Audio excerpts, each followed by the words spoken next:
ನೋಡಿ, ಈಗಾಗಲೇ ಕ್ಯಾಬಿನೆಟ್ ಕೆಲವು ಆಕ್ಷೇಪಗಳನ್ನು ವ್ಯಕ್ತಪಡಿಸಿದ್ದಾರೆ. 8 ಆಕ್ಷೇಪಣೆಗಳನ್ನು ನಾವು ಲಿಖಿತ ಮೂಲಕ ಚೀಫ್ ಎಲೆಕ್ಷನ್ ಕಮಿಷನರಿಗೆ ಕೂಡ ಹೋಗಿ ಸಬ್ಮಿಟ್ ಮಾಡಿದ್ದೇವೆ. ಉದಾಹರಣೆಗೆ ಲಾಜಿಕಲ್ ಡಿಸ್ಕ್ರಪೆನ್ಸಿ ಅಂದರೆ ಏನು, ಅದರಿಂದ ಯಾವ ರೀತಿ ತಾವು ಜನರಿಗೆ ಮತದಾರ ಪಟ್ಟಿಯಿಂದ ಹೊರಗಿಡ್ತೀರಾ, ಇವೆಲ್ಲನೂ ಕೂಡ ಕೇಳಿದ್ದೀವಿ.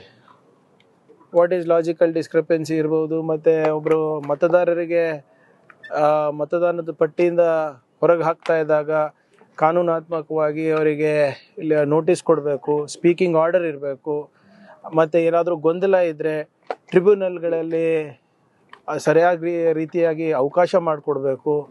ಸುಮ್ಮನೆ ಯಾವುದೋ ಒಂದು ಸ್ಪೆಲ್ಲಿಂಗ್ ಮಿಸ್ಟೇಕ್ ಇದೆ ಅಂದ ತಕ್ಷಣವೇ ಅವ್ರ ಹಕ್ಕನ್ನು ಕಸ್ಕೊಳೋದಲ್ಲ. ಆದರೆ ಇಲ್ಲಿವರೆಗೂ ಕೂಡ ಎಲೆಕ್ಷನ್ ಕಮಿಷನಿಂದ ಯಾವುದೇ ರೀತಿಯಾದಂಥ ನಮಗೆ ಮಾಹಿತಿಯನ್ನು ಅವ್ರು ನೀಡ್ತಾ ಇಲ್ಲ. ಏನು ನಾವು ಕೇಂದ್ರ ಆಯೋಗಕ್ಕೆ ನಮ್ಮ ಕ್ಯಾಬಿನೆಟ್ ಡಿಸಿಷನ್ಸನ್ನು ತಿಳಿಸಿದ್ದೀವಿ, ಅದನ್ನೇ ನಾವು ಇಲ್ಲಿ ಕರ್ನಾಟಕ CEO ಕೂಡ ಕೊಟ್ಟಿದ್ದೀವಿ. ಆದರೆ ಅಲ್ಲೂ ಕೂಡ ಯಾವುದೇ ರೀತಿಯಾದಂಥ ಉತ್ತರ ಸಿಕ್ಕಿಲ್ಲ. ನಾವು SIR ಮಾಡಬೇಡಿ ಅಂತ ಹೇಳ್ತಾ ಇಲ್ಲ.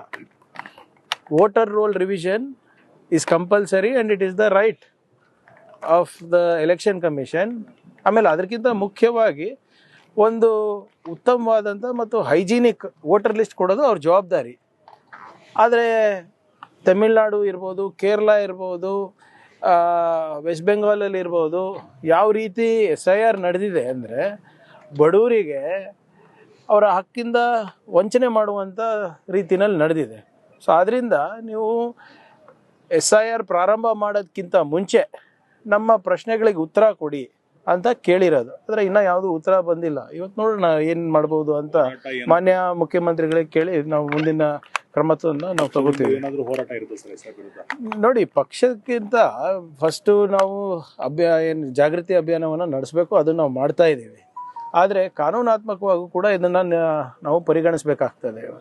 ಇವತ್ತು ಯಾವುದೋ ಒಂದು ಆರ್ಟಿಫಿಷಿಯಲ್ ಇಂಟೆಲಿಜೆನ್ಸ್ ಸಾಫ್ಟ್ವೇರ್ ಯೂಸ್ ಮಾಡಿಬಿಟ್ಟು ನೀವು ಎಲ್ಲರಿಗೂ ಹೊರಗಿಡ್ತೀರಾ ಅಂದರೆ ಅದನ್ನು ಆಡಿಟ್ ಮಾಡಿದವ್ರು ಯಾರು, ಅದು ಹೇಗೆ ಕೆಲಸ ಮಾಡುತ್ತೆ ಅಂತ ಯಾರಿಗೂ ಗೊತ್ತಿಲ್ಲ.